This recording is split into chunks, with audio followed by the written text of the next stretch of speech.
ओम शांति। Good morning. Sasaram Brahma Kumari दिनचर्या में आप सभी भाई बहनों का हार्दिक स्वागत है। प्रजापिता ब्रह्मा कुमारी सूर्य विश्वविद्यालय के द्वारा दिवंग आत्मा के शांति के लिए ब्रह्मा कुमारी के द्वारा एक शोक सभा का आयोजन किया गया, जिसमें ब्रह्मा कुमारी द्वारा 2 मिनट मौन रखा गया तथा 13 दिन आत्मा किस रूप में रहती है, क्या करती है, मानव आत्मा शरीर छोड़ने के बाद कहाँ जाती है, उन सब विषयों पर चर्चा भी किया गया। कहते ना कि पता नहीं किस में जन्म होगा मनुष्य का, लेकिन किसी में जन्म नहीं होता है। मनुष्य की आत्मा मनुष्य में जन्म लेता है, अनेक सारी योनियों में नहीं जाता है। मनुष्य आत्मा में जन्म लेता है, क्योंकि हम सभी कौन है? मनुष्य आत्मा है। और हम लोग कहाँ से आए हैं? उस ब्रह्मलोक परम धाम से। कहते हैं ना कि ना घर तेरा ना घर मेरा, चिड़िया रैन बसेरा।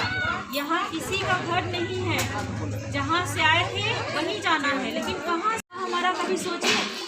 इस जन्म में तो बेटा, पति, पत्नी, बाल बच्चे, परिवार, इसके लिए सोचा, बहन भाई, माता पिता, इसके लिए सिर्फ सोचे।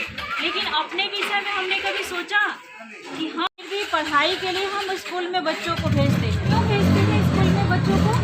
क्योंकि ये सोचते हैं कि आगे चल करके ये बच्चा पढ़ करके नाम रोशन करेगा माँ बाप का, यही सोच कर करते हैं ना। तो उसी तरह से हम लोग जो ज्ञान देते हैं, हम अपने लिए ज्ञान देते हैं कि हमें अपना कर्म कैसा करना चाहिए, और हम जो करते हैं क्या मुझे मिलता है या कोई और को मिलता है। हम ये सोच करके कर्म करते हैं कि हम जो करते हैं कोई और उसका सुनता है या उसका फल किसी और को मिलता है। लेकिन जो हम अपने हाथों से, जो अपने से हम जो कर्म करने को मिलता है नहीं, तो हम अपने लिए क्या करते हैं? कभी हम अपने लिए सोचा कि हम अपने लिए कितना समय निकाल रहे हैं, हम अपने पुण्य के लिए कितना कर्म कर रहे हैं? क्योंकि जैसा कर्म करते हैं वैसा ही मुझे फल मिलता है। हम जिस तरह से कर्म करेंगे, हम जिस किसी को गाली देंगे तो मुझे गाली मिलेगा, हम किसी को मारेंगे तो मुझे भी वो मारेगा। आज जो भी हम कर्म करते हैं, आज एक दूसरे को दुख पहुंचाते हैं। कहते हैं ना कि फलाने ने मुझे बहुत दुख दिया है। क्यों बोलते हैं कि फलाने ने दुख दिया है?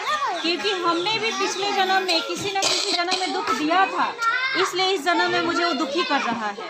तो ये हमारे कर्म का फल मुझे खुद को मिलता है, दूसरे को नहीं मिलता है। इसलिए परमात्मा ने हम बच्चों को पहले ज्ञान दिया कि अपने कर्मों को हम सुधारें, कि हम जो कर्म कर रहे हैं हमारा कर्म कैसा होना चाहिए। छोटा सा वो व्यक्ति कर्ज खाया था उस बच्चे का, जो कि इस जन्म में आकर वो कर्ज पूरा करके चला जाता है।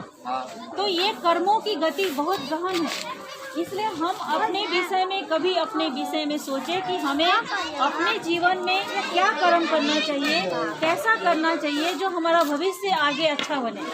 कभी भविष्य के लिए सोचते हैं? नहीं सोचते हैं।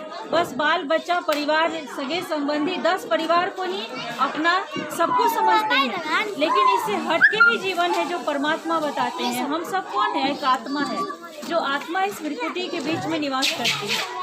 जो आत्मा परम धाम से आई है इस धरती पर, और शरीर में प्रवेश करके हम लोग पाठ बजाते हैं। और आत्मा ही शरीर छोड़ने के बाद ना, देखते हैं ना, कोई शरीर में आत्मा रहती है तो क्या कहते हैं? हम धनवान हैं, हम करोड़पति हैं, हम ये हैं, मैं ज्ञानी हूँ, मैं वो हूँ, हमारे जैसा कोई नहीं है, हम बहुत दुनिया में अच्छे आदमी हैं। लेकिन ये सारा कुछ जब शरीर में आत्मा रहती है तब है। जैसी आत्मा शरीर से निकल जाती है तो यहाँ का धनवान पन्ना सब खत्म। और वो जो माता जी शरीर छोड़ के गई, कुछ लेके गई? नहीं लेके गई। जिंदगी भर बाल बच्चे परिवार के लेके कुछ लेके गई? साथ में नहीं लेके गई। यदि हम अपने अच्छे कर्म करते हैं, जो अपने शरीर के द्वारा कर्म करते हैं, वो कर्म का गायन होता है।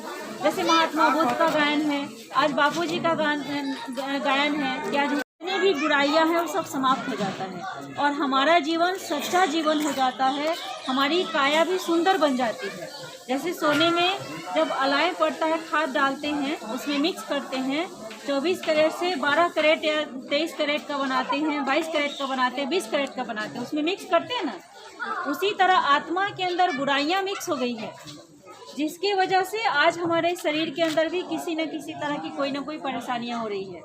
अब ये परेशानियां खत्म होने का एक ही कारण परमात्मा को याद। जितना हम परमात्मा पिता को याद करते हैं उतना ही हम आत्मा हमारी प्योर बनती है, पवित्र बनती है और परमात्मा की तरफ खींच होती है।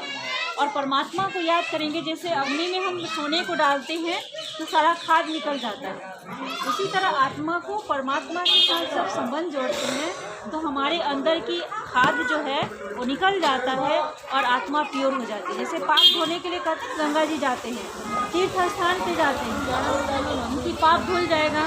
तो उससे पाप धुला है भी आज तक गंगा स्नान करने से नहीं। ऐसे सोच करके पीछे से ले आ रहे हैं ना, पीछे से अच्छा नहीं है। छोड़ने के बाद उन्होंने कहा कि ऐसा है कि जो तपस्या कर रहे थे महात्मा बुद्ध, बैठ करके तपस्या कर रहे थे कि हमारा जो कर्मों का फल है वो मुझे रिटर्न मिल जाए। तो इसीलिए उन्होंने आह्वान किया कि तपस्या में बैठे थे और वो आकर के बूढ़ा व्यक्ति ने कहने लगा कि सुनो, ये बैल को देखते रहना, मैं जा रहा हूँ थोड़ी देर के लिए, आराम करके आऊँगा, तब तक तुम ये बैल को देखा कि बैल वहाँ है नहीं। तो फिर उसने कहा कि अरे बैल कहाँ चला गया? तो तुमको मैंने बोल के गया था ना कि तुम मेरे बैल को देखते रहना, तुम भक्त हो गए। क्योंकि अनजान व्यक्ति था, उनसे कोई कॉन्टेक्ट नहीं था, और अनजान व्यक्ति आकर के ऐसा बोला कि आप तुम देखते रहना बैल को। वो तो सुने नहीं थे और वो तो तपस्या में थे, तब उसको गुस्सा आ गया, बोल नहीं रहा है। तो क्या किया और कान में कस के डाल दिए। महात्मा कान में कस के डाल दिए तो ब्लड निकलने लगा कान से। तब उनके जो शिष्य लोग थे दौड़ कर आए, बोले हाँ ये क्या कर रहा है, ये क्या कर रहा है। उन्होंने कहा कि छोड़ दीजिए, ये हमने ही अपने कर्मों को आह्वान किया है कि मुझे पिछले जन्म का जो हिसाब किताब है वो मुझे चुकता करो। और इस जन्म में उससे कोई कॉन्टेक्ट नहीं था, कहाँ का वो व्यक्ति था, वो कहाँ के अज्ञान से आकर के कान में डाला और उनके कान से ब्लड निकलने लगा। तब उसने कहा कि ये पिछले जन्म में हमने इसके कान में शीशा पिघला करके डाला था। उस बूढ़ा व्यक्ति का जो बैल चलाने आया था, पिछले जन्म में से शीशा पिघला कर इसके कान में डाल दिए थे। इसलिए पिछले जन्म का हिसाब किताब इस जन्म में किया, इससे कान से ब्लड ही निकला, लकड़ी ही केवल डाला, क्योंकि उन्होंने अपने आप से आह्वान किया। वो कर्मों का हिसाब किताब सबको चुकता करना पड़ता है, इसलिए परमात्मा हमें कर्म का कहते हैं कि कर्मों पर विशेष ध्यान दें। आज की वीडियो का मैं यही एंड करती हूँ। फिर कल नए दिनचर्या में नए वीडियो के साथ आप सबसे मिलती हूँ। ओम शांति। ओम शांति, ओम शांति।